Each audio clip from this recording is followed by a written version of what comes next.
Okay, hello everyone. Welcome to another episode.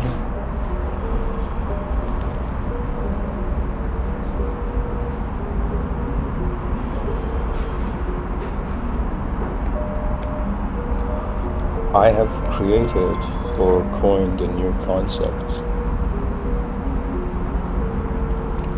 and this episode stands to explain it.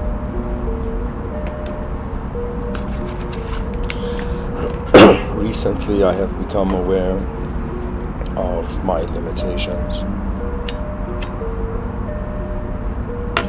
and I have realized that the biggest sacrifice of art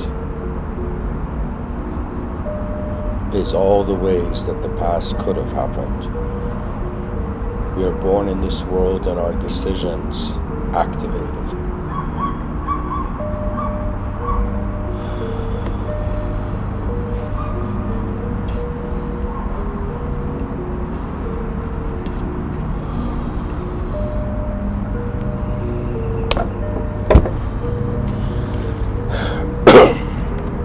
In the title, I've written from lifetimes to Timelives.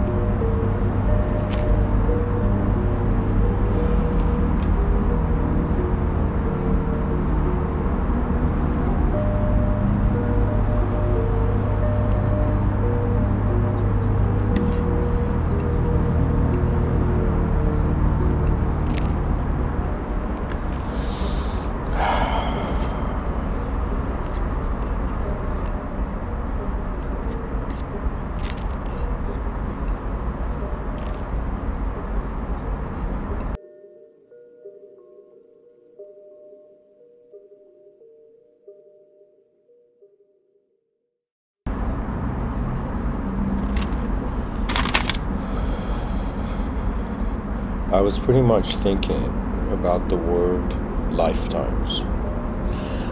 And my mind plays with language sometimes, so playfully I thought if I switch it around, I got the word time lives, right? And just like the word nowhere, we put a little space in the median point of it, we see that it becomes now here. So it was as if I switched time and life, and I came to time lives, and then I put a space and I realized time lives. And I guess this episode, maybe more eloquently, now I've started it from lifetimes to time lives. I could just name it Time Lives, who knows.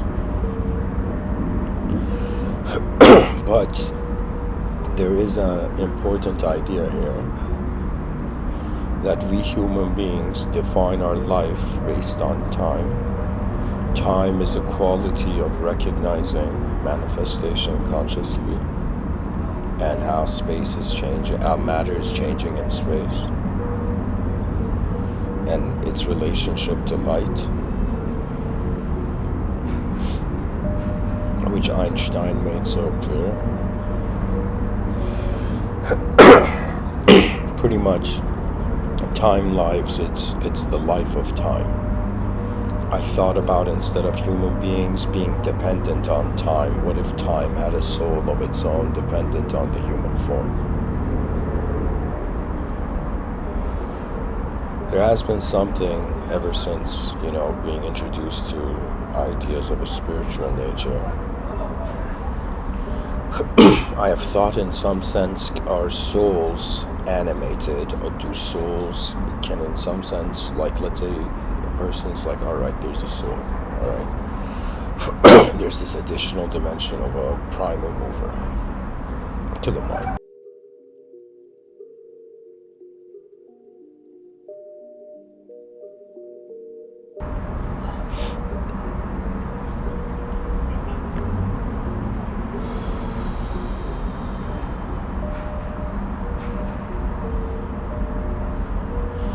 Pretty much, do we have souls? Is a soul something that is like a momentum-based snowball effect kind of thing? Is it something that's cultivated, or is it something that's there from the beginning?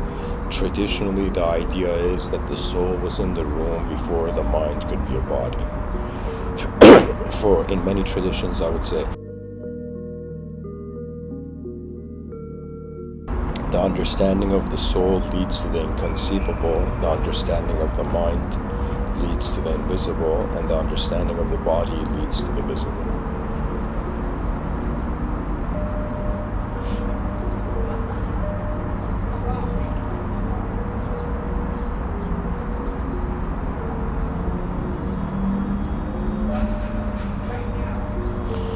I want to read something from the Bhagavad Gita.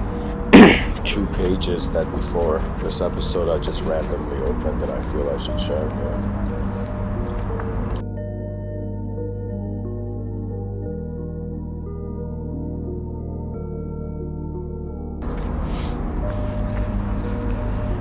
Page 122, chapter 5 of the Bhagavad Gita.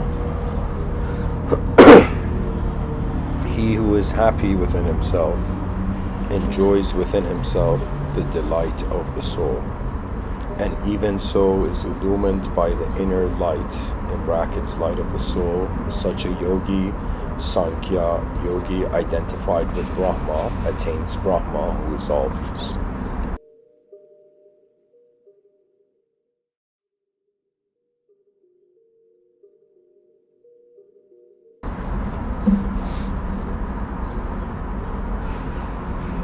It continues, the seers whose sins have been purged, whose doubts have been dispelled by knowledge, whose disciplined mind is firmly established in God, and who are devoted to the welfare of all beings, attain Brahma, who is all peace. To those wise men who are free from lust and anger, who have subdued their mind and have realized God, Brahma, the abode of eternal peace, is present all around.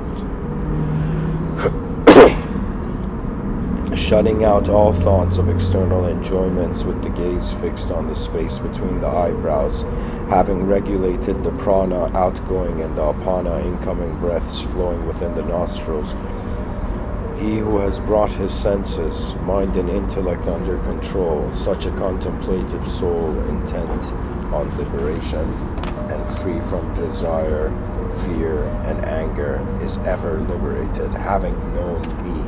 The avatar of Krishna is pointing to itself. Having known me in reality as the enjoyer of all sacrifices and austerities, the supreme lord of all the worlds and the selfless friend of all beings, my devotee attains peace. You see, as if in this ancient book, there's just a suggestion that there is a state of being, or there's a way that we are being before we do anything outside of us, within us.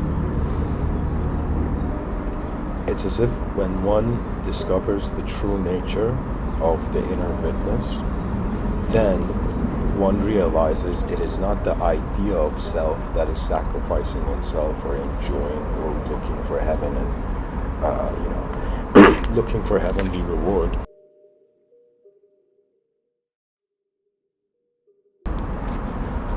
It's kind of like realizing the mind doesn't belong to the individual. I would say a lot of people talk about out-of-body experiences, like the spiritual person is going to be like, let's say, the average spiritual man,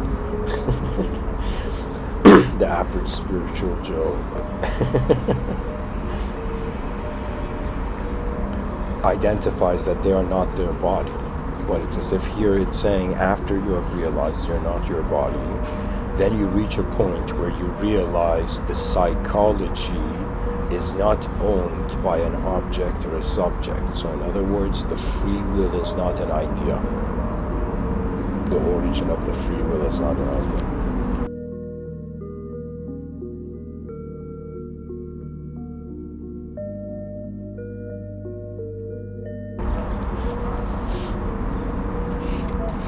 And it says, such a contemplative soul, intent on liberation and free from desire, fear, and anger, is ever liberated. Really, desire, fear, and anger is what is the parameters of the psychology of the human being. right? When a person lives throughout the day, sure, they may think they're just themselves, but how much of their mind is a reaction to the context of the moment, right? It's as if desire is like, what did you desire from the world? Fear is, what did you fear from? What were you afraid of in the world? And then we have anger. It's like, what made you angry about the world? That means when a person is free from desire, that's the future. Free from fear, that is the past, and free from anger.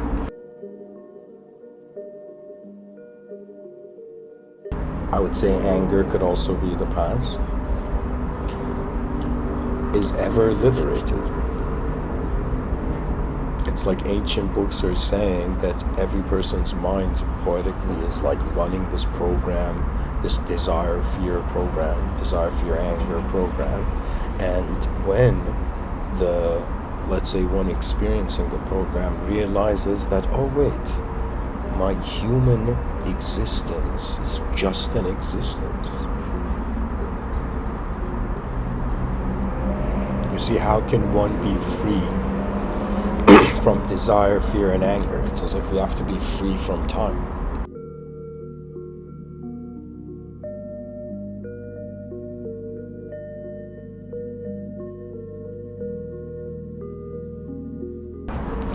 There's another passage here, page 259.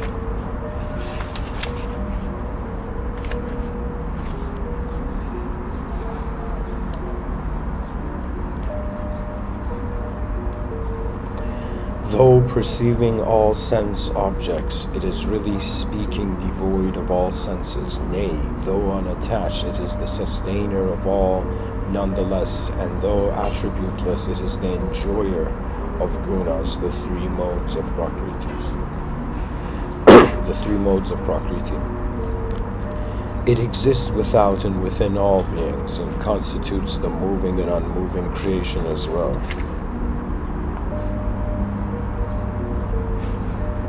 Okay, guys, I should have started from the previous page.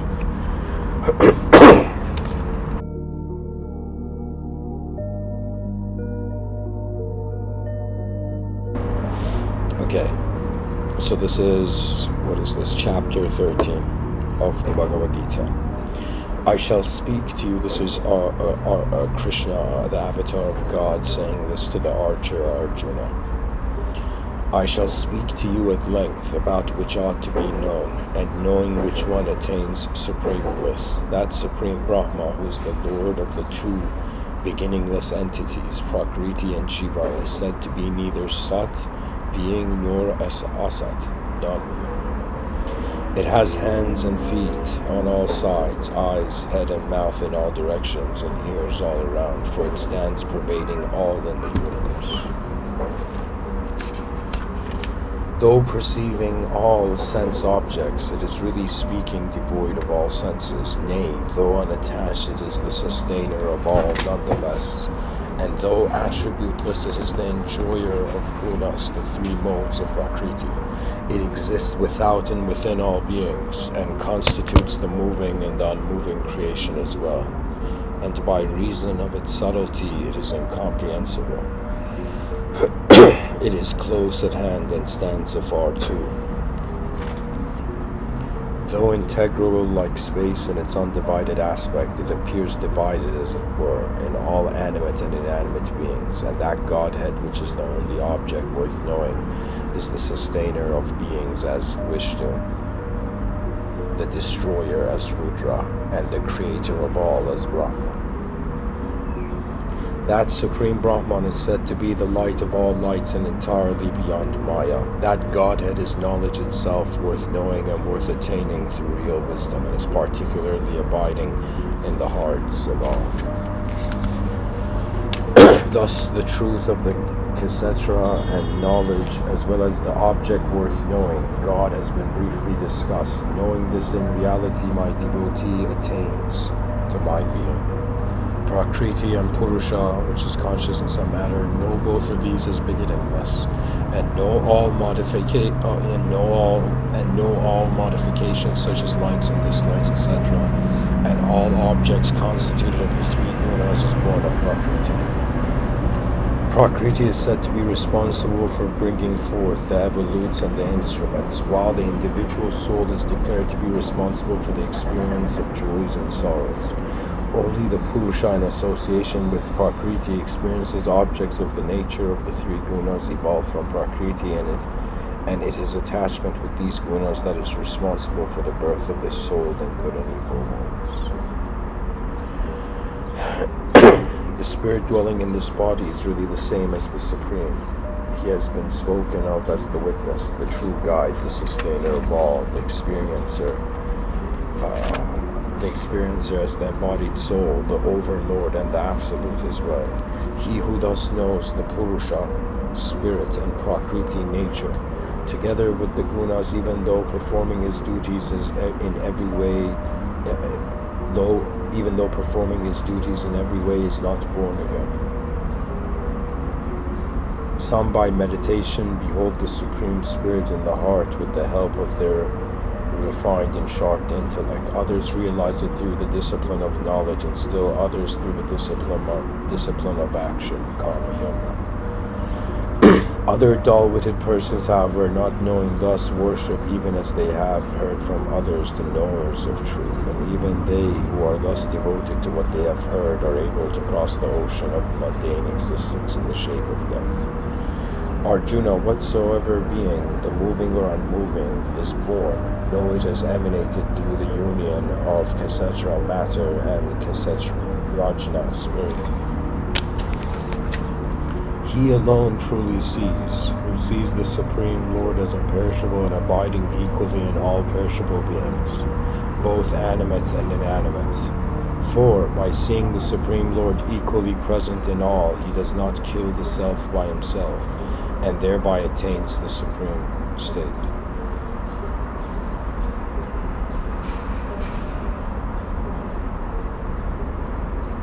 For by seeing the Supreme Lord equally present in all, he does not kill the self by himself, and thereby attains the supreme state. He who sees that all actions are performed in every way by nature, Prakriti,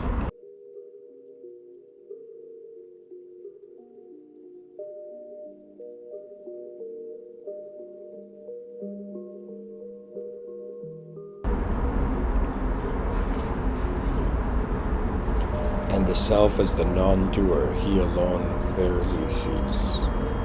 The moment man perceives the diversified existence of beings as rooted in the one Supreme Spirit and the spreading forth of all beings from the same, that very moment he attains Brahman, who is truth, consciousness, and bliss solidified.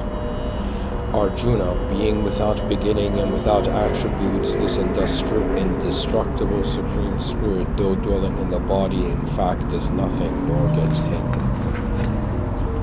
As the all-pervading ether is not contaminated by reason of its subtlety, though permeating the body, the self is not affected by the attributes of the body due to its attributeless character.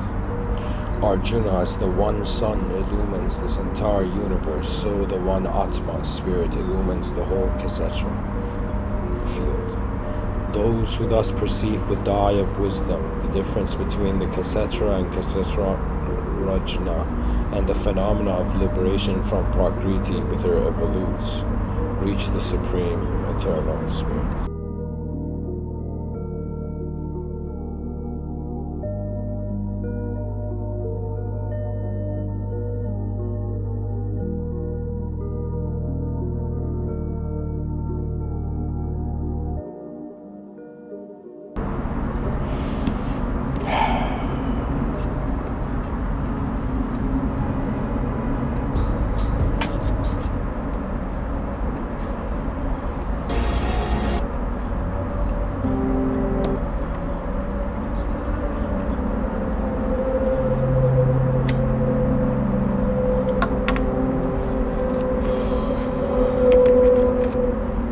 Pretty much, the Bhagavad Gita was saying that when we discover the indestructible singularity of all conscious manifestation, there is no fear. You know, life, sure, there's the idea of life and death, but it is all the transformation of a nature.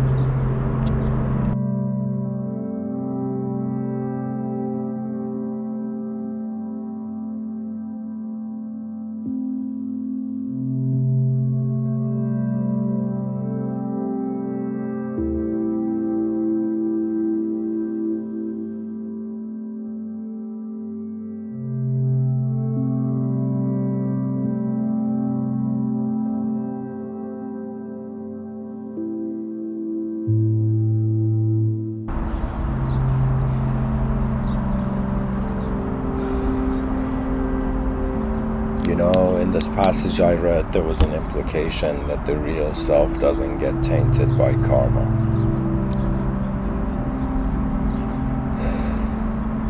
And I would say that there, from that point, I can go into the title of Timelives, right? So in some sense, if a person's like, what changes everything in time?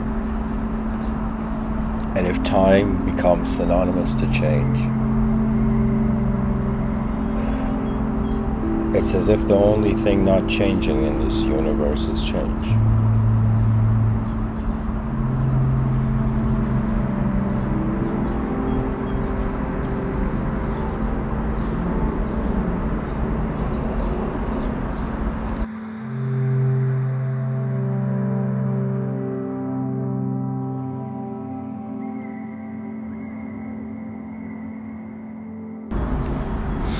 In the Mahabharata, the great saint, the great sage, Rishi Vyasa, personified time as the narrator.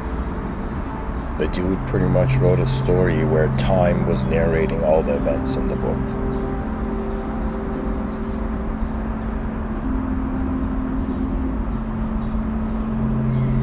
You know, it's like we have our life in existence, which time really doesn't matter. The justification of existence is instantaneous.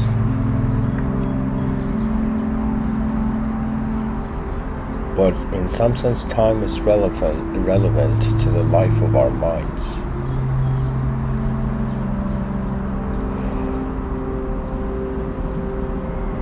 Time to me exists as a sort of eternal idea.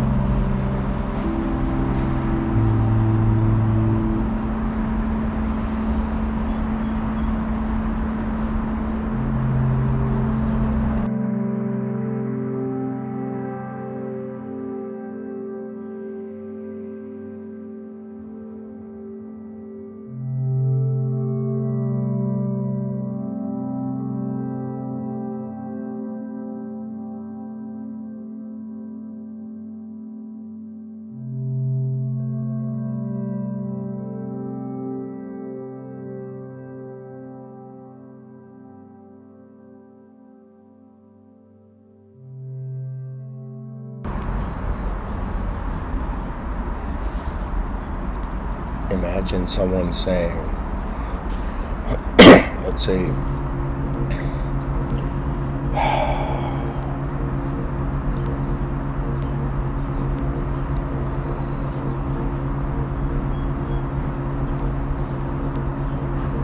for example, let's say a Buddhist says, hey man, do you remember your lifetimes? And the person says, I remember my time lives. In each time, various multiple lives. You know. Time can be said to be the closest thing to a life in the universe.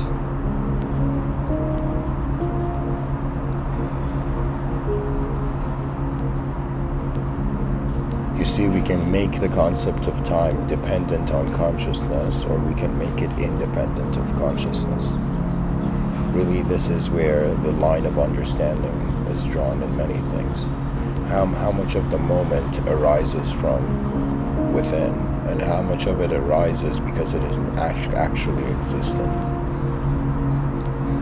That means, imagine we have two people in a room, and one is imagining a red bicycle, and the other is also imagining a red bicycle. Their eyes are closed. Now imagine one of them opens his eyes and there's a red bicycle in the room.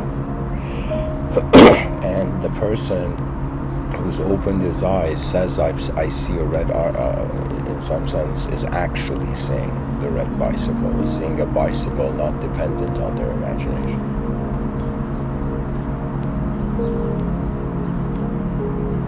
Not dependent on their consciousness only.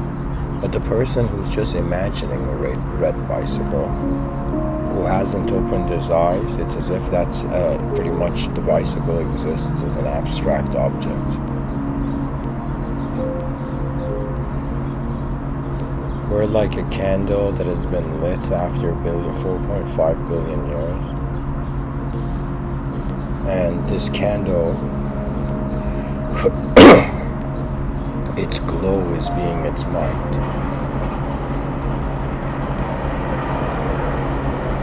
We are candles in the darkness of the cosmos that are conscious of our glow.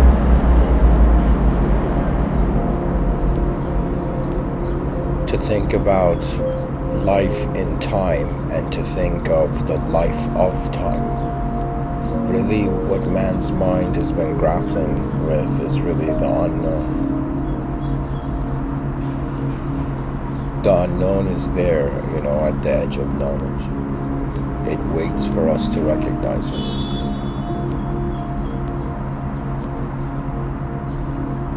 There's a level of perception which is, let's say, biological. Right now my eyes are open and I'm looking at the sky. But if I was to visualize something in the sky, it's like another dimension of sight is added.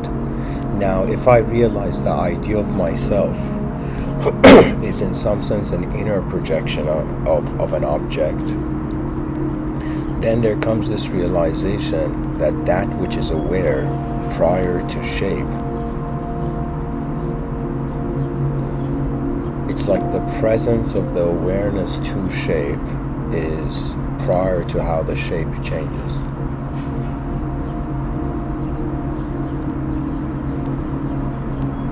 In the Bhagavad Gita,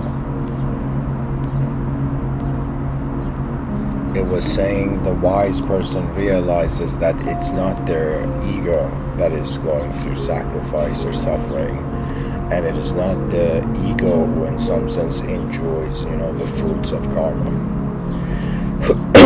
It's kind of like we're in this video game as players, and we've been playing this video game for, let's say, lifetimes, eons, And it's as if the point of the video game is not to complete a quest. Imagine somebody created a video game where the last level of the video game, in order to finish the video game, was to realize there was no video game. Right? As if we are not a video game character. We are the player who's looking at the screen where the character is being played.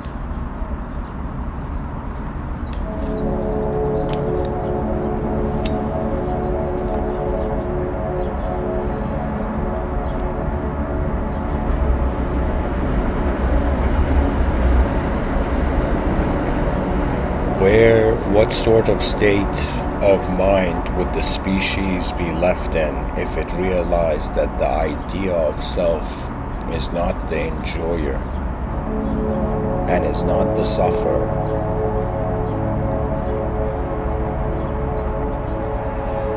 What if we realize that the body that seems to be experienced by a mind is actually an unknown experiencer of the mind?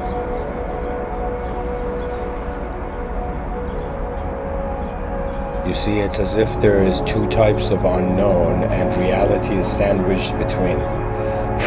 There's the unknown of an inanimate material infinity. It's like there's an unknown dynamism. I would say this is the outer realms, what we find at the edge of our universe. And when you go within, there's an unknown static moment.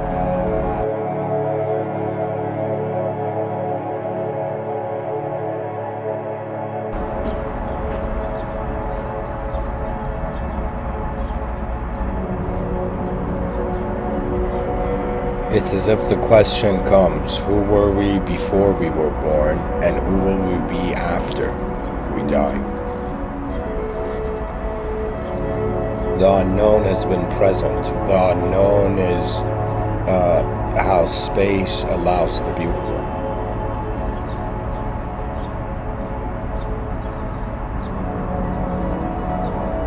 Or how knowledge can breathe again, you know? You know, there's moments where I think, like, are we like remote control cars where poetically from an inconceivable dimension we are our minds being driven through the body?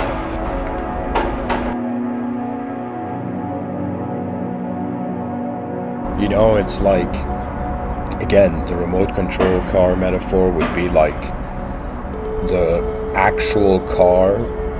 Remote control car would be the body. The remote controller would be the mind.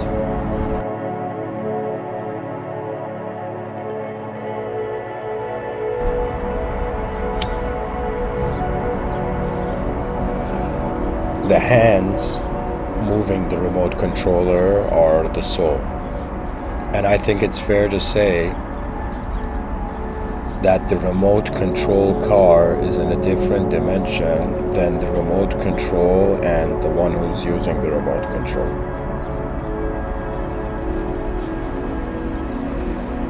The remote controller.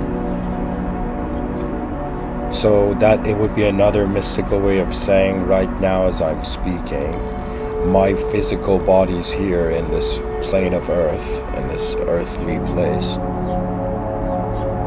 But my mind and what is using the field of my mind is not in this place. It's as if the person was looking for their soul only to realize that their spirit was a broadcast of the Supreme State.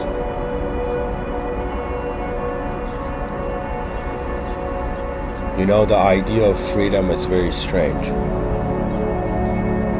People seek it in every dimension of their life.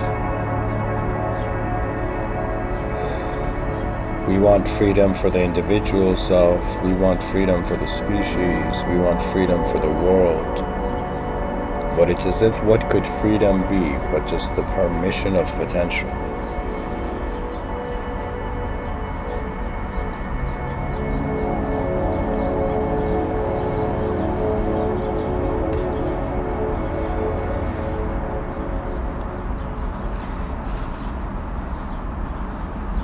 You know, it's remarkable that because life ends, there is a game to play.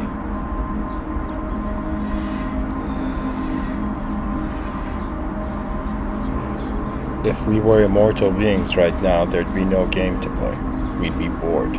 It's as if the person's like, why should I do anything if anything doesn't lead to anything?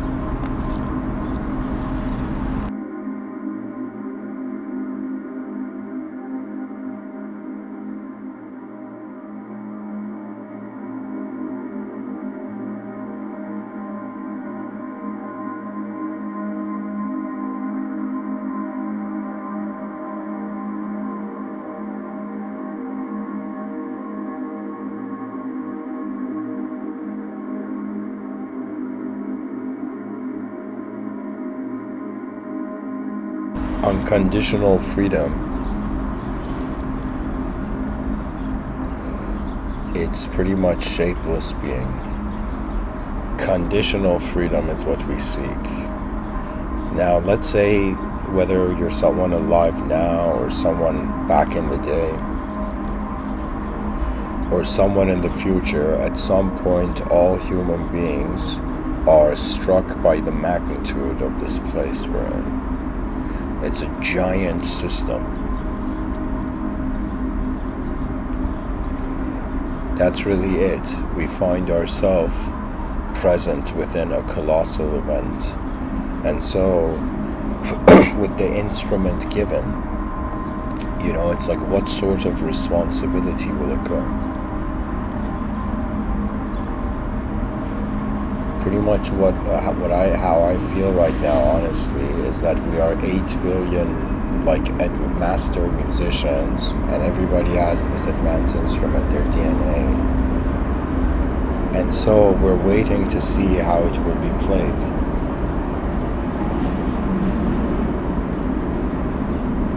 You know, is the future going to be a conscious symphony of 8 billion inner universes?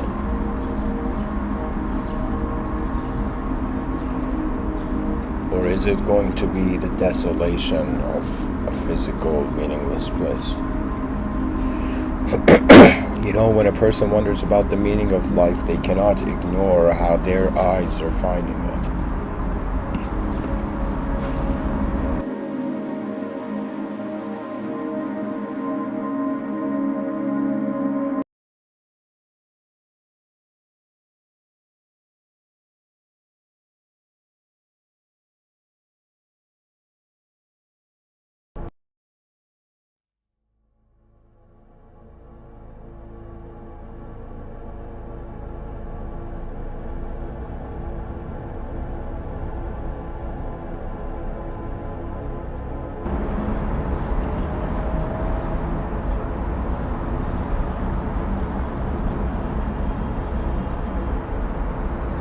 You know, sometimes I think about nature, and if evolution was based on survival, something doesn't make sense. You know, consciousness doesn't make sense from an evolutionary perspective. Because if evolution wanted to survive, let's say there was an evolutionary urge of a creature to survive, the creature would have an urge to continue. And because it wants to continue, it cannot ignore the quality of its continuity. When I wonder why universe, you know, have you for 4.5, let's say for a very long time, evolutionary kept us unconscious to what we are, and why have we suddenly become conscious? Why has the small suddenly noticed the big, and why, in some sense, such suffering is accessible? To me, if we didn't have consciousness and we were evolving, it would be another way of saying we would never experience pain or pleasure. Like there wouldn't be a need to. Like right now, let's say a person is they don't think about their heart beats. Now imagine their brain, they didn't think about being an idea of self or free will, it just happened. And now I'm saying, why has the universe allowed evolution to reach a point where it can separate itself just to see how distant it is from everything? Like, to me, it's bizarre that we evolved just to be conscious that we're suffering. Unless, as the Buddha suggested, there's more to the picture, and human suffering is like the first chapter of the book. We suffer not because we are an idea. We suffer because that is how the moment moves.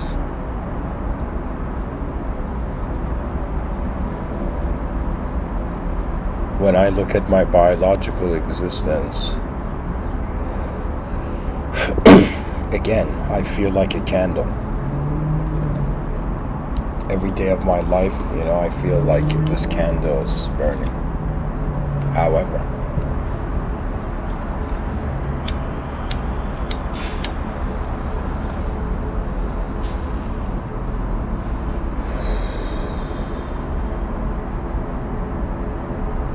what is the purpose of the light in the room? In the poetic vision of the advanced civilization,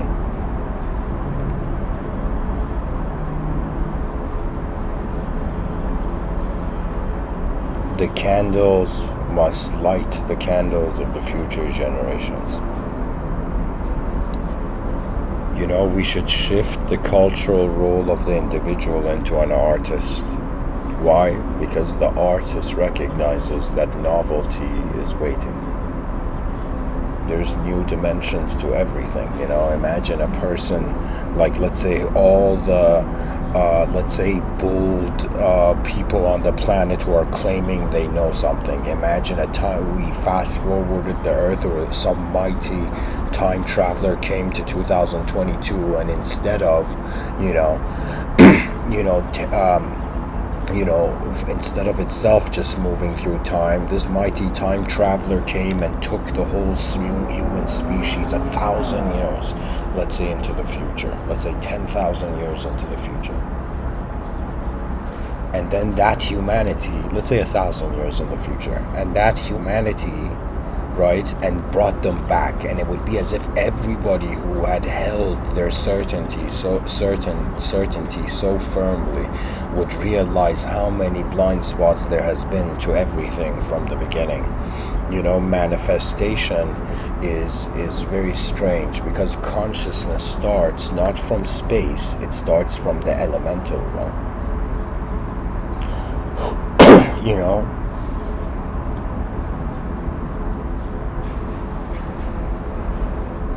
Pretty much there was movement, let's say mindless movement that had no mind.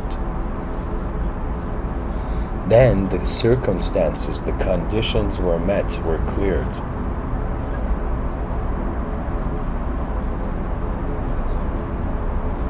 And suddenly arose a mind. So we are an unknown movement,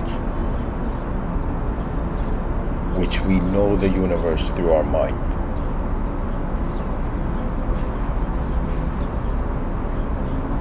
Really, the mystery of being, of who a person is being, is in some sense how attention has contained itself in accordance to its direct experience of its nature.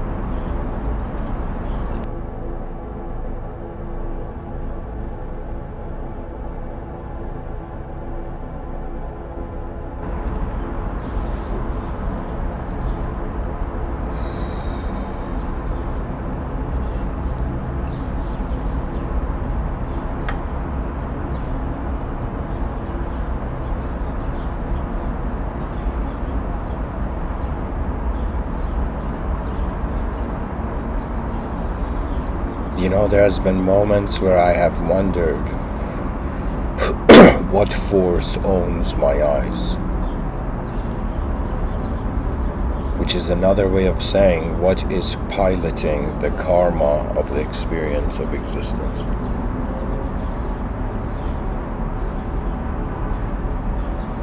And my realization has been that I cannot be the body, because the body changes. There is an awareness to its change. I cannot be the mind. I cannot be a subject. I cannot be my name, because I could have had any name. And, the letters of the alphabet could have even been drawn differently. Do you see, the possibility of us being an idea is just, simulated self-proclaimment.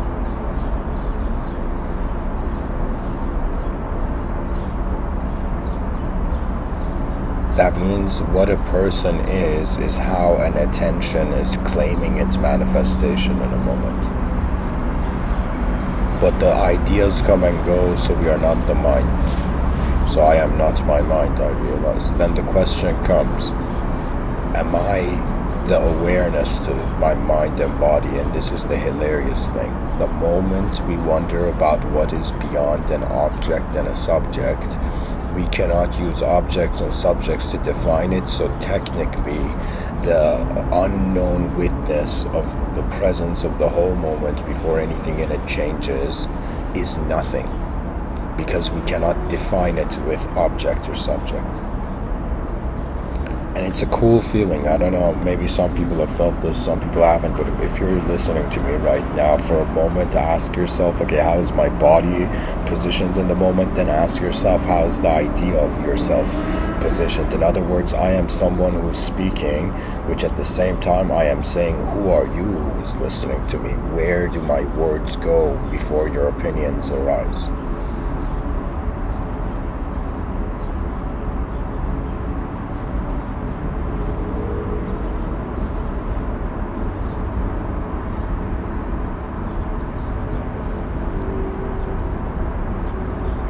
Really, it is the dance of space and matter.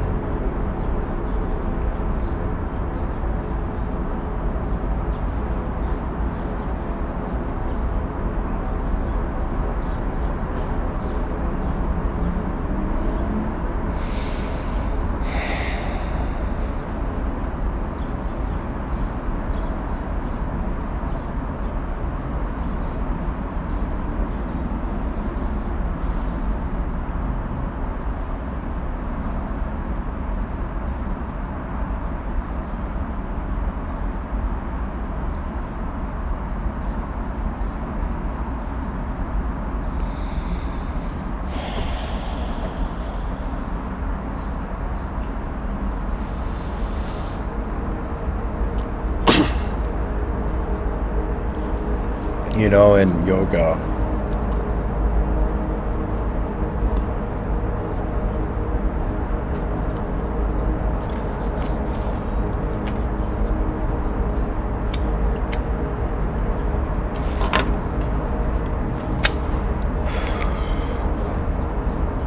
there is the concept of the Bhakti Yogi. Really, these are universal categories, but I'll say it. The Bhakti Yogi was, in some sense, the person seeking truth through love. The Raja Yogi was the person seeking the ultimate truth, not through love, but through knowledge.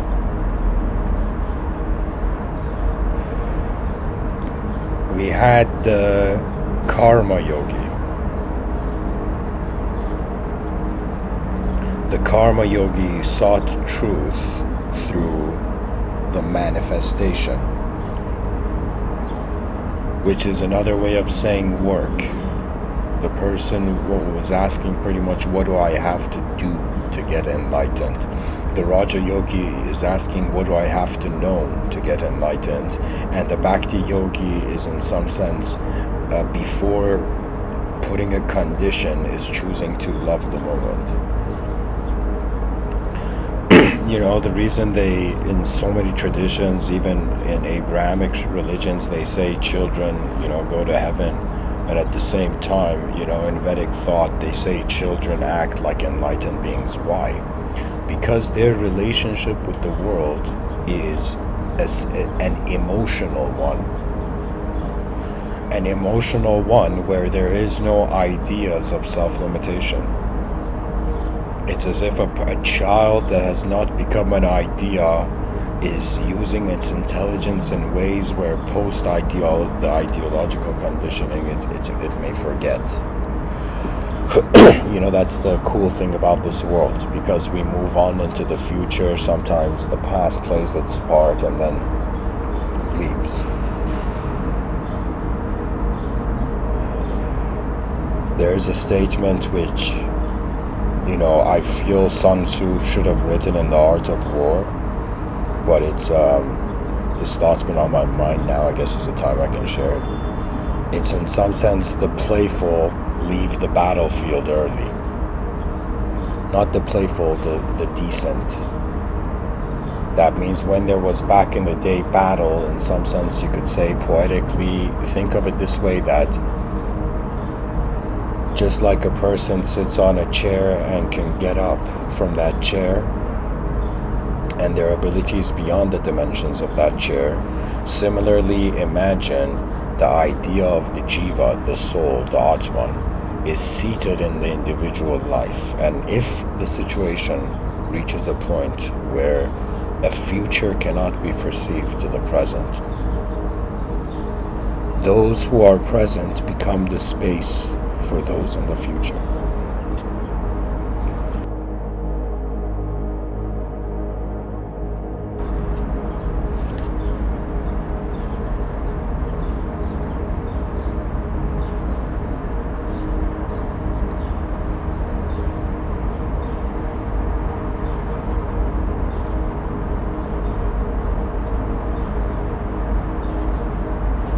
It's like the past lives for the present lives for the future.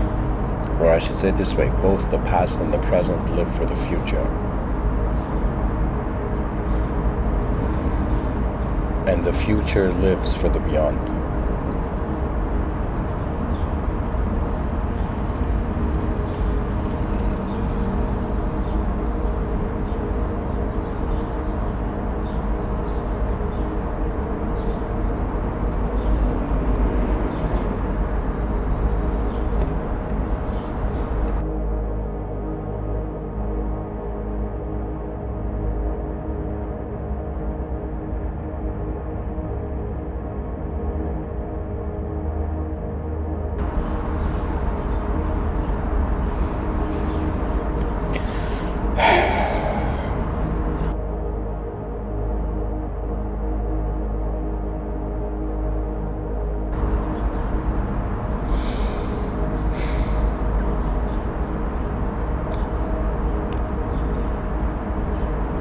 What will life force do? Would it force itself through endless lives? Or would it in some sense stop holding its shape?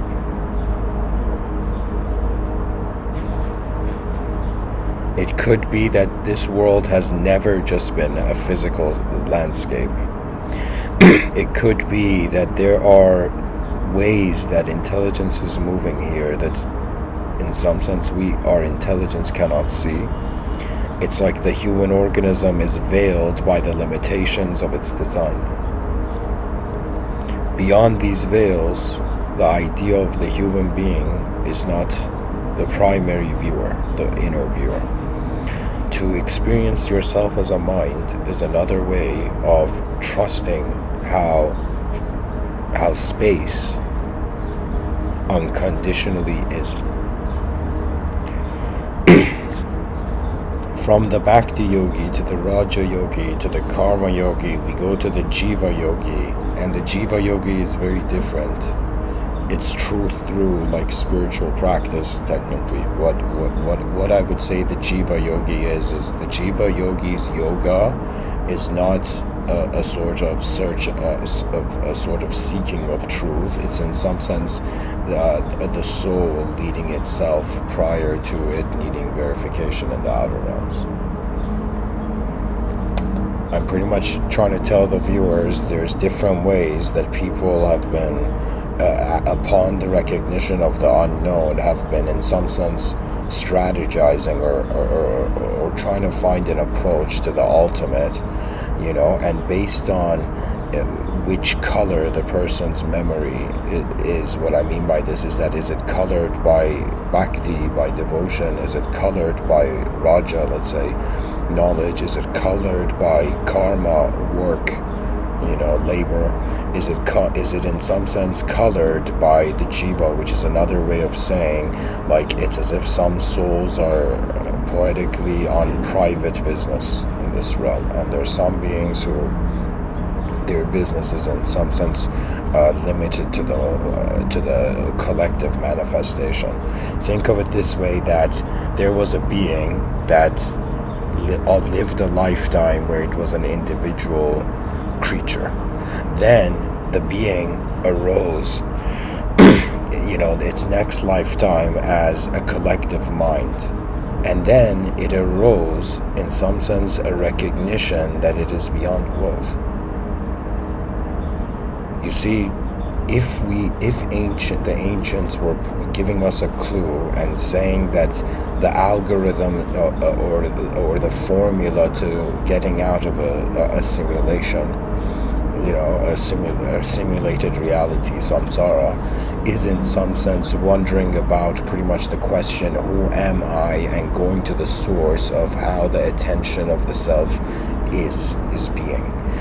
When one goes to that sense of source, they have to ask themselves, are they defining the moment based on what is moving in the moment, or are they defining the moment based on what is not moving, which is another way of saying having an effort-based and effortless-based analysis of the moment. That means, how does the moment happen if there is an effort implemented, and how is the moment being prior to the effort?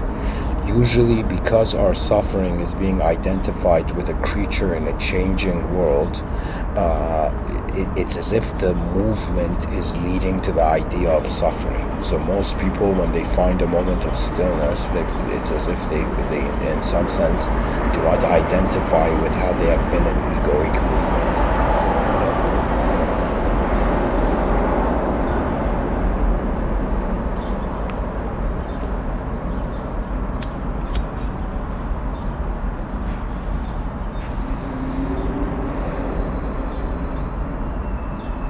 It's as if we're all beings and we're all wondering why we're being. And it's as if we are all researchers of an infinitely unknown realm. That is it.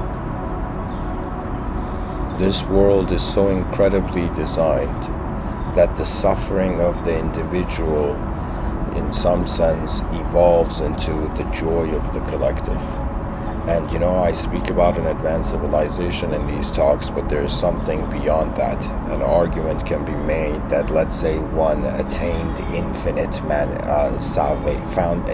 the salvation, an infinite salvation and manifestation, as if when all the great things have been done, let's say all chapters of human history, or let me say it this way, it's as if our species overpopulated the whole universal sector. It's as if beyond that, it's kind of strange. The caterpillar that goes into the cocoon, the cells of the caterpillar die. And then in some sense, when the last cell of the caterpillar dies, the cells of the butterfly begin. And so to me, in the human lifetime, it's pretty much a sort of individual, known egoic state of consciousness. And then what happens is that the idea of self, which is attached to its senses, as it reaches in some sense the transition point, it's like pretty much samadhi is like a caterpillar going in a cocoon. It's when the physical components of life are being acknowledged consciously, so you can become free of what is in your consciousness. But what you don't know, that is not in your consciousness but is influencing you cannot become free. It's like Carl Jung says, unless we make the unconscious conscious, unless you make the unconscious conscious, it will direct your life and you will call it fate. And imagine how many unconscious forces are influencing our species, where the consciousness is in some sense cowering away in bunkers of entertainment, not realizing the mystery of the world and its exploration is the greatest entertainment.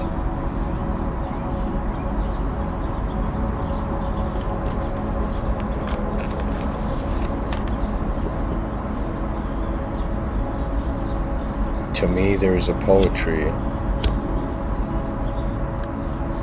from the visible perspective to the invisible. For me, when I realized my mind isn't an object, it was like a laughing moment. It was honestly a laughing and crying moment. Why? Because you cry from all the moments you could have been free, but you didn't realize. But then you laugh because you could have been free from the beginning. There's you can say, conditional, repetitive freedom. Discipline is that sort of freedom. Discipline is freedom in the outer realms, but when it comes to the inner realms, exploration, that means if the discipline is not updating, in some sense, it's as if the past is allowing itself to die without realizing the future is coming.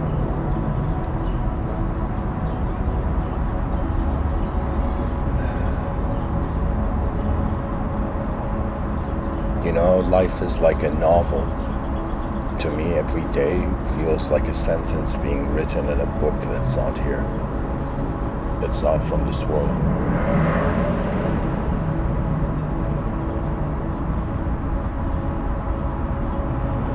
And how many days have I stared at manifestation, wondering why?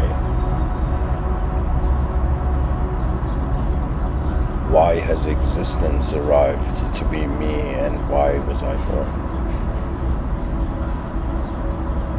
And the answer, being beyond ideology, is left into the realm of events. The karma yogi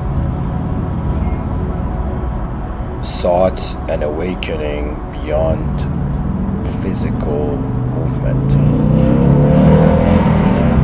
beyond visible movement. The Raja Yogi sought an ultimate freedom through invisible movement. Those who their enlightenment begins from them realizing the mind is a field of potential activity which actualizes.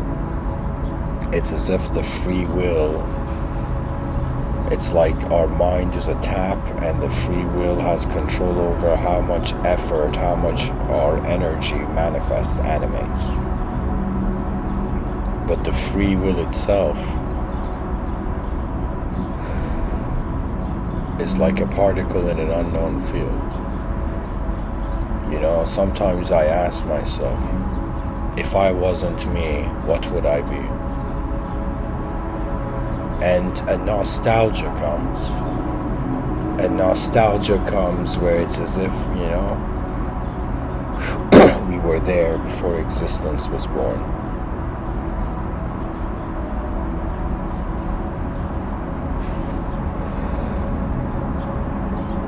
Just to complete this Timelives idea, pretty much imagine the narrator time from the story of Mahabharata. If that narrator,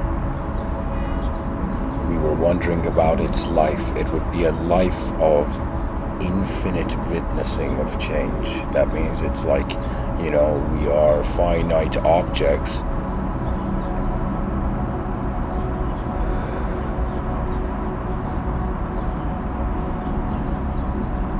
and we're trying to be an infinite subject. How humorous.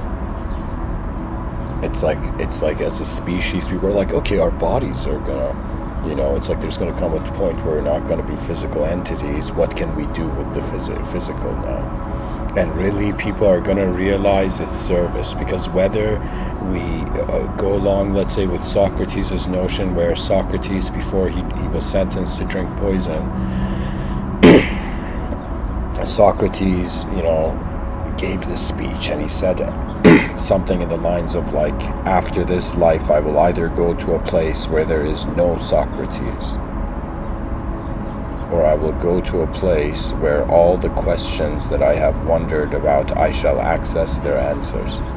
So if we say, all right, life is this game, the ending of the game is that the character doesn't respawn from the beginning of the lifetime. That means it's like maybe in the future generations where children are born in cyberspace, like maybe their minds are born in cyberspace. Let's say their bodies are in these kind of immortality nutrition pods or something, you know. Like, sure, maybe the person can respawn, right? But for us, right, the attitude, at least the collective placebo, is that in some sense we move on, right? That means that's the thing about time, that every day in some sense displays itself and then in some sense it leaves.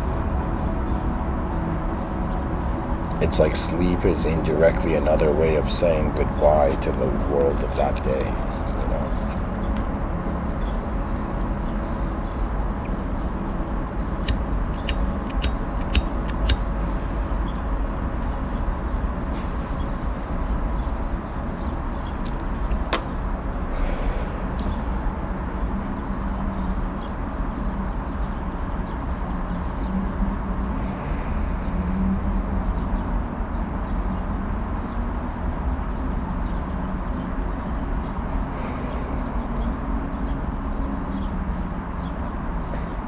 Because at the end of it, it's either nothing or it's a multidimensional setting. So it's the suggestion is that if the end is multidimensional, the middle was multidimensional, and so was the beginning.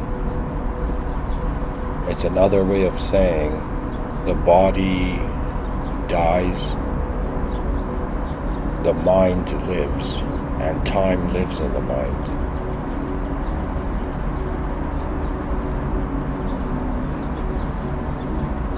and the soul is timeless. You know, the poet Rumi has this quote, you know, has this poetic line where he's saying, talking about the evolution of like the soul. And he says something, this poet from 700 years ago, this Persian poet, he says,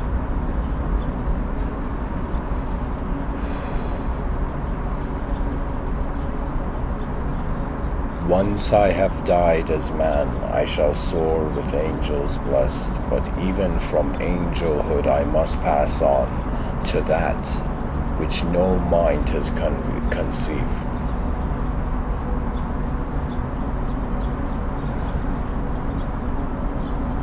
We are the journey of the invisible to the inconceivable. We are an invisible force. We are an invisible field that has journeyed into a visible manifestation and is using the visible manifestation to journey to the inconceivable. And the inconceivable is not the life of an object, but it is the life of a state.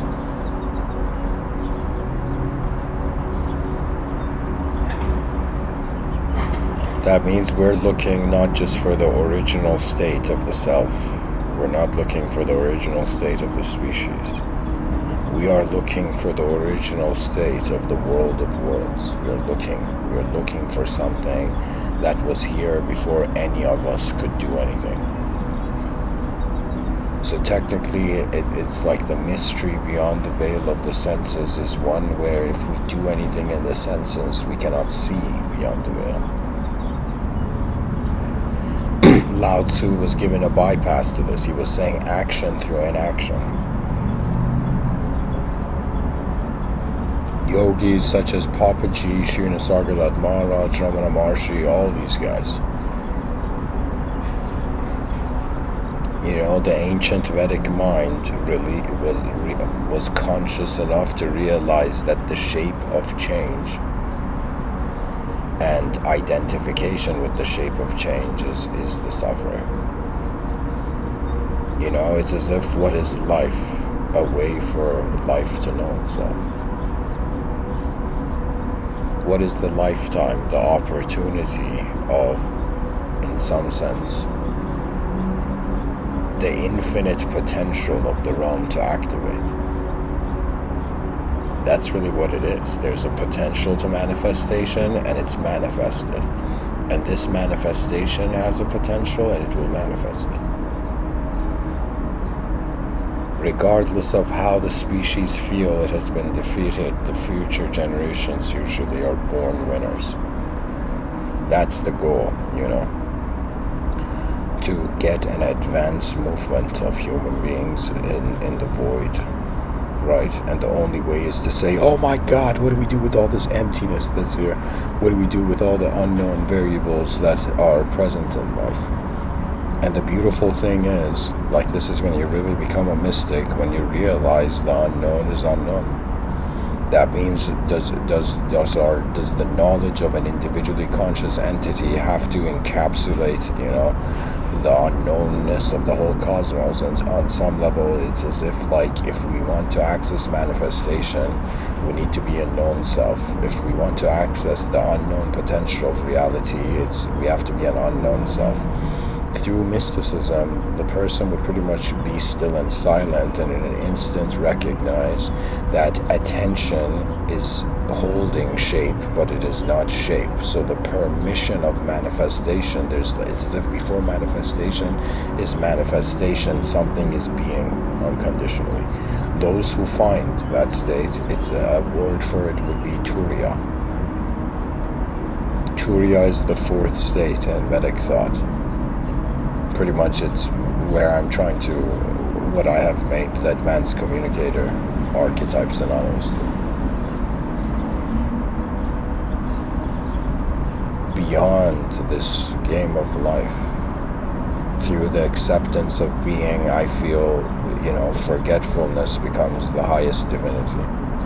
I mean, just think about it as if you were a being, right? Let's say the Buddha, something they associated to the Buddha was that the Buddha remembered all his lifetimes. And if a person, let's say from that Buddhist perspective, remembers all their lifetimes, it's like, who can they be now? Right? It's as if there's a limitation on the information spectrum we have to identify ourselves, but if the information spectrum was infinite, there would be it would be as if rationality would become inefficient when there is infinite possibility. Do you see what I'm saying? It's as if it's like something that's irrational from one angle, and other angles it can have different levels of meaning.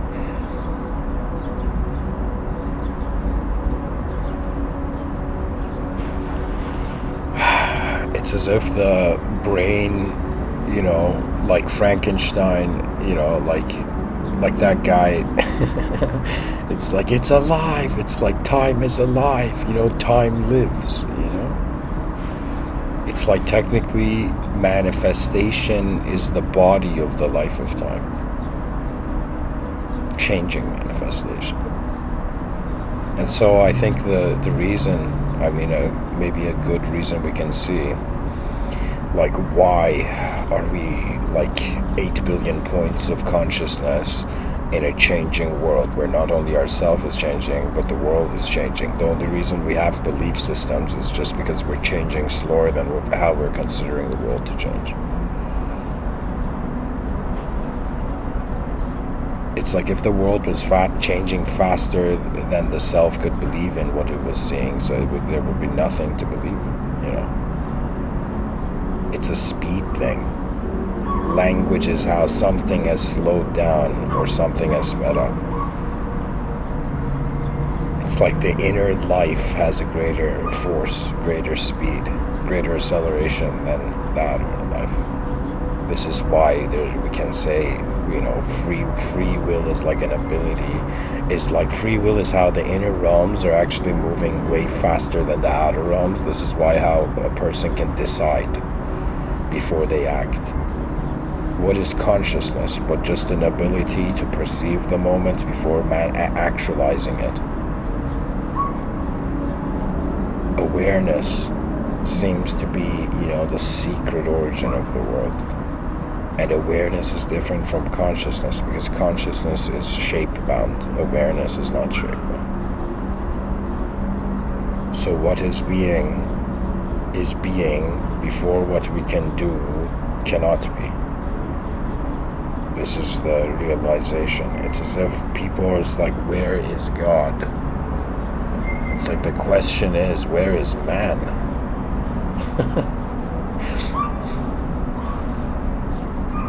And the answer is, in some sense, the ultimate space, holds the simulated manner.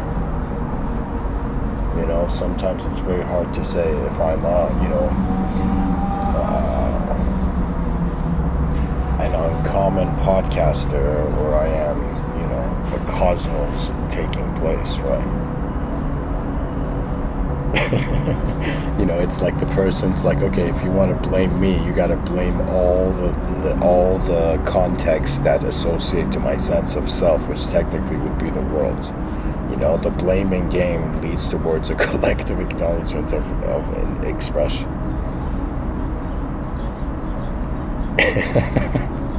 Person makes a mistake and they're like, why did you make a mistake? And the person's like, I didn't make the mistake. It was the universal circumstances. It was the laws of the universal forces of nature that keep me in the way I am. I think materialism is an incredible way to become irresponsible from the subjective dimensions of our life that hold the known in an unknown way. It's like without even knowledge, the unknown could not even be considered.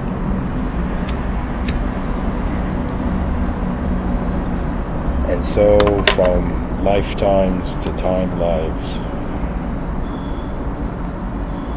a being that is not a mind, we can poetically say has time lives. A being that, is a body has lifelines.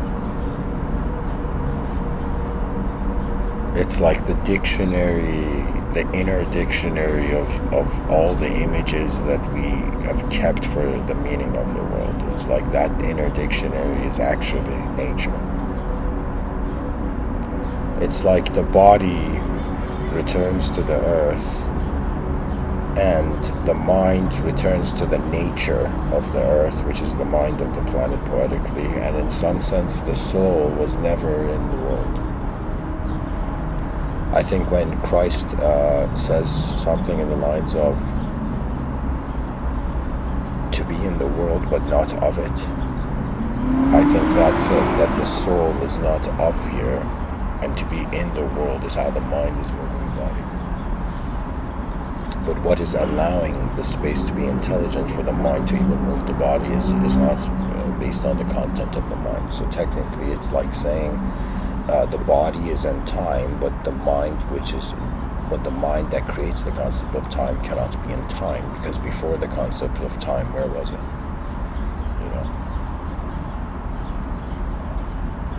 And upon the acknowledgement of the presence of the unknown, I feel that the person's psychology resets, and then they are left to their will.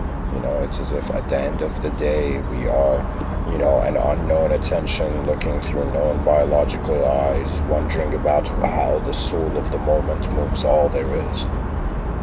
The might of the cosmos.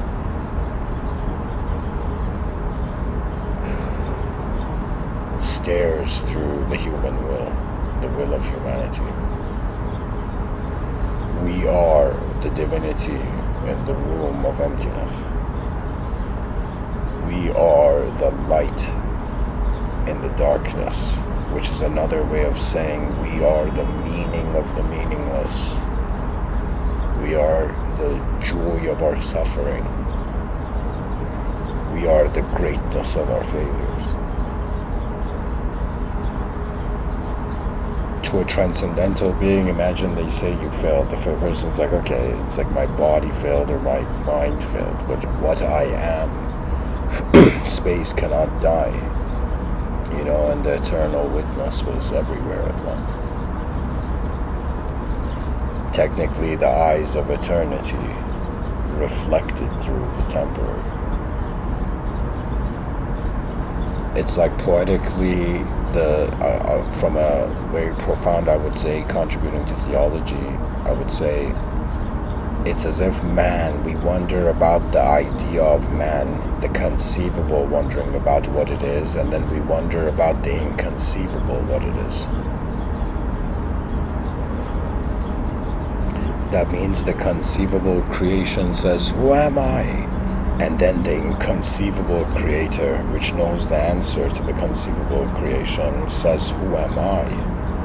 You see, it either leads to a point where there is authorization of intelligent expression, or there isn't.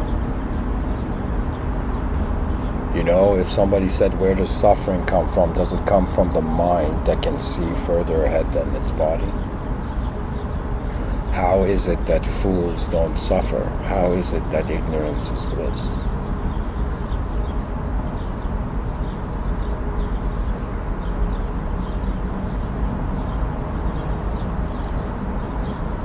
The knowledge of mankind has reached the unknown. We are no longer good or bad beings. We're no longer material or immaterial beings. We have reached the unknown. We have discovered the edge of the inner space, which will give us momentum to seek the edge of the outer unknown. Who is here now? Where is this voice coming from? The mysteries of the realm, they're waiting to be acknowledged. Whoever you are, realize you are a performer in front of a species that has a rare opportunity to consciously coordinate its destiny.